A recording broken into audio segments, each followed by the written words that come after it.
बीजापुर में मिल रही लगातार नाकामयाबी, दिलेर खान से हुई अनबन, इन सब से मिर्जा राजे काफी मायूस थे। लेकिन शिवाजी राजे आगरा जाने के लिए तैयार हुए, इस बात से उन्हें बड़ी तसल्ली मिली। उन्होंने आगरा में अपने पुत्र कुंवर राम सिंह को खत लिखकर शिवाजी राजे को दिए वचन की याद दिलाकर हम दोनों जामीन है यह कहकर उन्हें एक खरोच तक नहीं आनी चाहिए, इस बात का विशेष ध्यान रखने कहा। महाराज निकले यह खत औरंगजेब को रवाना हुआ।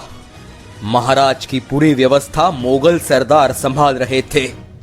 महाराज ने गंगा गोदावरी पार की तथा देवगिरी के यादव प्रांत में दाखिल हुए। औरंगाबाद उर्फ खड़की रुककर वे आगे बढ़े। यहां मिर्जा राजे की बार बार की विनतियों को सफलता प्राप्त हुई। 20 मार्च 1666 ईस्वी को नेताजी पालकर मुगलों की छावनी में शामिल हो गए। वहां शाहजहां के इंतकाल से आधिकारिक रूप में दिल्ली का बादशाह कह लेने का अधिकार औरंगजेब को प्राप्त हुआ। वैसे तो पहले से ही वह शाही संस्कार करा लेता था, लेकिन 27 मार्च 1666 ईस्वी को आगरा के दीवान-ए-आम में उसने समारंभ पूर्वक राज्यारोहण किया। महाराज ने तापी नर्मदा पार की। शिवाजी आगरा आकर बादशाह की भेंट लेगा यह सर्वश्रुत हो चुका था, लेकिन औरंगजेब की मौसी और मामी को यह बात खल रही थी। औरंगजेब का मुख्य वजीर इस मौसी का पति तथा विख्यात मामा साहेब शाइस्ते खान मामी के यजमान थे। पुणे में शिवाजी ने लाल महल में मचाई अफरा तफरी और कत्ले आम उन्हें वह आज भी भूल नहीं पाई थी, और यह सारे रिश्तेदार बार बार औरंगजेब को धोखे का इशारा दे रहे थे। महाराज चंबल नदी पार कर आगरा शहर के नजदीक आ पहुंचे। 12 मई 1666 ईस्वी को अपनी 50वीं सालगिरह पर बादशाही वैभव के प्रदर्शन से शिवाजी राजे और बाकी मेहमानों को वैभव से लुब्ध कराने की औरंगजेब की इच्छा थी। वास्तविक जीवन में औरंगजेब इस चकाचौंध से दूर ही रहा करता था। उसकी जीवन पद्धति बहुत ही सरल थी। वह उसके राज्य का उपभोग शून्य स्वामी था। महाराज ने चंबल लांघ कर यमुना प्रदेश में प्रवेश किया। आगरा शहर की सीमा पार सालगिरह समारोह के एक दिन पहले वे आकर पहुंचे और वहीं पर रुके। अब पूरी व्यवस्था मिर्जा राजे के ज्येष्ठ सुपुत्र कुंवर राम सिंह के पास आई थी। उन्होंने शिवाजी राजे का आगमन होते देख एक आदमी उनके स्वागत के लिए भेजा। उसका नाम मुंशी गिरधर लाल। वह कोई बड़ा आधिकारिक व्यक्ति नहीं था, बल्कि एक सीधा साधा मुंशी था। यह महाराज के लिए पहला झटका था। उनकी रहने की व्यवस्था किसी शाही हवेली या शामियाने या किसी सरदार के बंगले पर नहीं, बल्कि मुलुकचंद सराय नामक धर्मशाला में की गई। महाराज फिर भी चुप रहे। दूसरा दिन बादशाह की 50वीं सालगिरह का दिन उजड़ा। दरबारी रिवाज के अनुसार महाराज को सम्मान से ले जाने के लिए बादशाह की तरफ से बड़ा प्रतिनिधि आधिकारिक व्यक्ति आना अपेक्षित था, लेकिन औरंगजेब ने यह जिम्मेदारी दी 2500 मनसबदार राम सिंह और सरदार मुखलिस खान, इन अति सामान्य सरदारों पर। शिवाजी राजे, जिन्होंने मोगली सल्तनत को सांस लेना तक मुश्किल किया, ऐसा भयंकर पुरुष आगरा में आ चुका है, इसका किसी को अंदाजा भी न था। महाराज की सुरक्षा व्यवस्था तथा मान सम्मान को अनदेखा किया जा रहा था। औरंगजेब के शाही महल के इर्द गिर्द का पहरा रखने की एक और जिम्मेदारी राम सिंह को दी गई। वह सुबह से वहीं पर व्यग्र रहा। 2 महत्वपूर्ण जिम्मेदारियां एक ही समय राम सिंह को सौंपी गई। यह शायद जानबूझकर की हुई बात थी।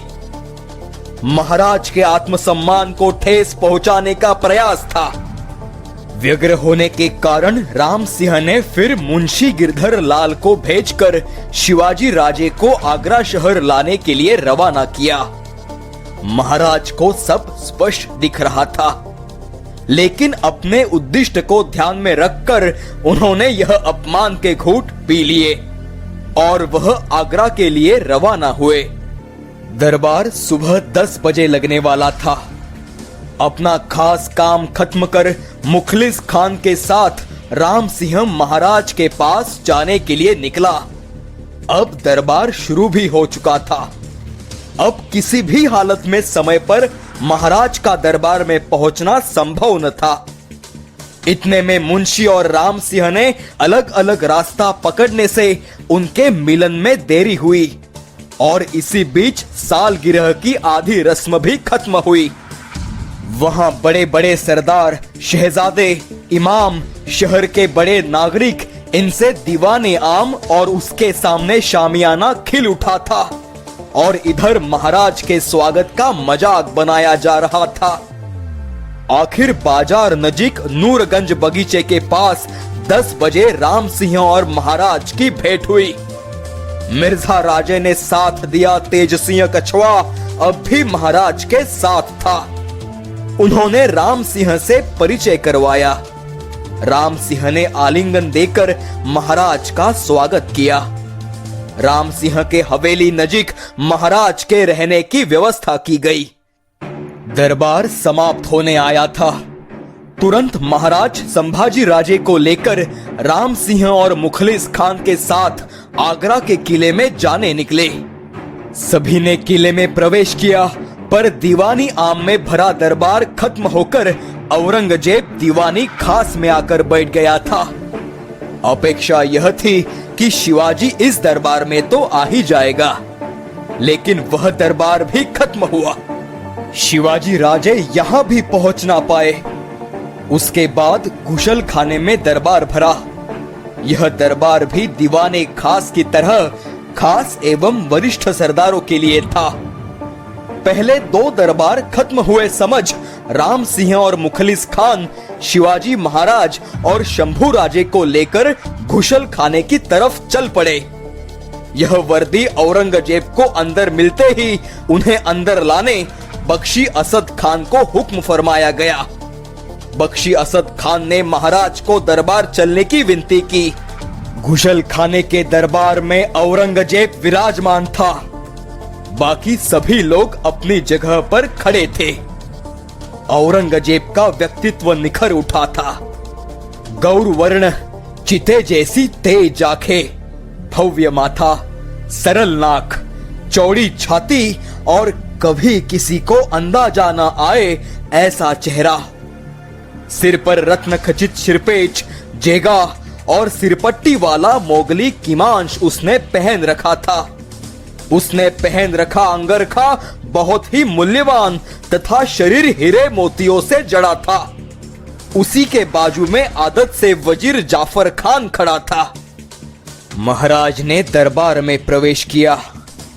औरंगजेब ने पहली बार उन्हें देखा। यही है शिवाजी, मुगल सल्तनत का दुश्मन शिवाजी भोसला। नम्रता पूर्वक महाराज और संभाजी राजे नजदीक गए और लाया नजराना और निसार बादशाह के सामने रख दिया। महाराज ने औरंगजेब को त्रिवार मुजरा किया। साक्षात सह्यगिरी का शिखर झुका, अर्थात राजनीति हेतु। औरंगजेब ने रूप जमाते हुए अपने चेहरे पर जरा सा भी भाव परिवर्तन नहीं किया, नहीं महाराज का स्वागत किया। फिर महाराज और शंभू राजे को पूर्व नियोजित 5000 मनसबदारों की कतार में दूर खड़ा किया गया और दरबार का कामकाज शुरू हुआ। स्वागत के लिए आए 2 सामान्य सरदारों से लेकर अब खड़े किए जाने वाली जगह, इन सब में जो उपेक्षा थी, यह सब कुछ जानबूझकर किया जा रहा था। कोंडाना से मार खाकर आया भगौड़ा जसवंत सिंह महाराज के आगे खड़ा था। इस अपमान से महाराज के मस्तक में आग जल उठी। क्रोध से महाराज के आंखों में पानी जमा। मस्तिष्क में ज्वालामुखी फूटा और सिंहगिरी राम सिंह पर टूट पड़ा। राम सिंह, हमसे भी आगे यह कौन खड़ा है? इस गर्जना से दरबार चौंक गया। महाराज ने आगे कहा, क्या जसवंत सिंह जैसे दरबारी से छोटा हमारा ओहदा? इसका मतलब मेरे बहादुर सिपाहियों ने वैसे तो कई दफा जसवंत सिंह की पीठ देखी है। राम सिंह महाराज को विनती करने लगा, लेकिन महाराज और ऊंचे स्वर में गरजे, क्या चल रहा है यह? आज मेरा 9 बरस का लड़का भी पंच हजारी मनसबदार है। मेरा नौकर नेतोजी पालकर भी इसी दर्जे पर है, और मैं इतना बड़ा काम करके इतने दूर दरबार तक आया, वह क्या इतने नीचे दर्जे का मनसबदार बनने के लिए? औरंगजेब ने राम सिंह को बुलाकर पूछा, राम सिंह सिवा को पूछो, उसकी त्योरियां क्यों चढ़ गई है? राम सिंह फिर दौड़ता हुआ महाराज के पास आया। महाराज फिर बड़े स्वर में बोले, तुम्हें मालूम है, तुम्हारे पिताजी को भी मालूम है, और तुम्हारा बादशाह भी अच्छी तरह से जानता है कि मैं कौन हूं। फिर भी जानबूझकर मुझे इतनी दूर नीचे दर्जे में खड़ा किया गया है। मैं तुम्हारी मनसब से नफरत करता हूं। मुझे बुलाया ही क्यों? मुझे बुलाने से पहले मेरा दर्जा सोच लिया जाता। इतना कहकर महाराज बादशाह की तरफ पीट कर तेजी से निकलने लगे। राम सिंह के विनती करने के बाद भी वह न रुके। राम सिंह तुरंत बादशाह के पास आया। शिवाजी राजे नाराज हुए हैं, कहने लगा। औरंगजेब ने अपने सरदारों को शिवाजी को समझाने, खिलत देने भेजा। महाराज ने, मैं बादशाही मनसब छोड़ देता हूं, मैं बादशाह का बंदा कभी नहीं बनूंगा, कहकर वह भी ठुकराई।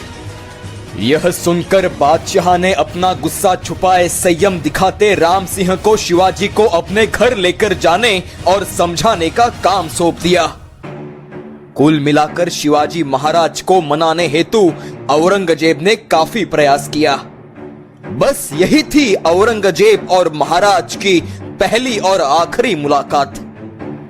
यहां दरबारी अस्वस्थ थे। दरबार खत्म होने के बाद शिवशत्रुओं ने बादशाह से मिलने की सोची। उसमें महाराजा जसवंत सिंह भी था।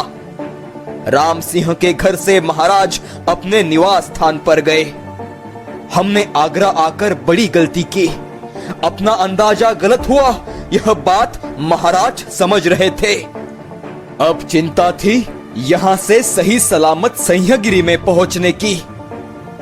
उसी दिन राम सिंह ने अपने कारभारियों को समझाने हेतु महाराज के पास भेजा। आखिरकार महाराज बोले, अच्छा ठीक है, हमारे लड़के को दरबार में भेज देंगे। खुद हम भी कुछ दिनों बाद दरबार में आया करेंगे। दूसरे दिन औरंगजेब ने राम सिंह को पूछा, सिवा दरबार में आ रहा है क्या? राम सिंह ने तब महाराज को बुखार चढ़ने का कारण बताया। इसी दिन 13 मई को संभाजी राजे राम सिंह के साथ दरबार में खड़े रहे। औरंगजेब ने इस बार शंभू राजे को संपूर्ण सरोपा, मोती का कंठा, हीरो की कटियार इनायत की। 16 मई को जसवंत सिंह, वजीर जाफर खान और औरंगजेब की बहन जहां आरा बादशाह के संयम को खत्म करने की और शिवाजी को सजा दिलवाने की कोशिश में फिर से औरंगजेब से मिले। यह सिर्फ एक निमित्त हुआ और औरंगजेब ने शिवाजी को खत्म करने की जिम्मेदारी क्रूर राज अंदाज खान को सौंपने की सोची। फुलाद खान को शिवाजी को राज अंदाज खान के घर रवाना करने का हुक्म दिया। लेकिन यह खबर राम सिंह को मिलते ही उसने सख्त शब्दों में इस बात से इनकार किया। पहले मुझे कत्ल किया जाए, ऐसा वह कहने लगा। उसने अपने पिता ने दिए हुए वचन को दोहराया। यही बात औरंगजेब को मीर बख्श मोहम्मद अमीन खान से समझते ही वह सोच में पड़ा। प्राण जाए पर वचन न जाए, इस उक्ति को प्रमाण रखने वाले राजपूतों को वह नाराज नहीं कर सकता था। फिर उसने अपना विचार बदल सिवा आगरा से बाहर न निकल पाए इसकी दक्षता लेने की जिम्मेदारी राम सिंह पर सौंपी। वह उसने स्वीकार की। औरंगजेब ने फुलाद खान को दिया हुक्म वापस लिया। राम सिंह ने महाराज को मृत्यु के मुंह से बचाया, ऐसा कहा जा सकता है। शिवाजी हेतु जामीन रहने का कागज राम सिंह ने बादशाह को सुपुर्द किया। तभी महाराज को लेकर काबुल मुहिम पर निकलने की चर्चा जोरों पर शुरू हुई। आखिरकार 6-7 दिनों का अवसर देकर औरंगजेब ने शिवाजी राजे को काबुल मुहिम पर ले जाने का आदेश दिया। उस वक्त दरबार में खड़ा राज अंदाज खान कुत्सितता से राम सिंह से बोला, कुंवर साहब, आपके फौज में अगवानी करने का हुक्म मुझे भी हुआ है। फिर राम सिंह को समझ आया। वहीं पर राज अंदाज खान के हाथों शिवाजी राजे का कत्ल कर शत्रु से शिवा मारा गया, ऐसी अफवाह फैलाने की बादशाह की चाल थी। मिर्जा राजे ने शिवाजी को दिया वचन औरंगजेब की राह में रोड़ा बन बैठा था। उसने उन्हें दक्षिण में इसका जवाब मांगने के लिए फरमान भेजा। उसका उत्तर आने तक 1.5 महीना बीत जाता। इसी कारण राम सिंह और सिवा को काबुल भेजने की योजना स्थगित की गई। यहां महाराज महाराष्ट्र निकलने का प्रयास करने लगे। कई सरदारों को अपने वकील रघुनाथ बल्लाळ कोरडे इनके मार्फत नगद रकम भेजी। वजीर जाफर खान की भेंट ली, लेकिन कुछ भी असर न हुआ। बादशाह को भी अर्ज किया, लेकिन औरंगजेब को एक बात पता चली कि सिवा हमारे पंजे से छूटने की कोशिश कर रहा है। यह धोखा है, यह नहीं हो सकता। और उसने महाराज के अर्जी पर तीखा जवाब दिया। सिद्दी फुलाद खान कोतवाल को बुलाकर हुक्म फरमाया, सिवा के डेरे को तुम घेर लो और चारों ओर पहरेदार बिठाकर बंदोबस्त कर लो। तुम खुद बड़ी होशियारी से रहना। महाराज के निवास स्थान को घेरने के लिए फौज और तोपें बुलाई गई। इसका मतलब क्या? अर्थात नजर कैद। बाहर जमा हुई फौज देखते ही महाराज ने अंदाजा लगाया। उन्हें पछतावा हो रहा था कि कहां से इस आफत में खुद होकर आए। अब क्या होगा, यह चिंता उन्हें सताने लगी। महाराज ने शंभू राजे को पेट से लगाया और वह शोक मगन हो गए।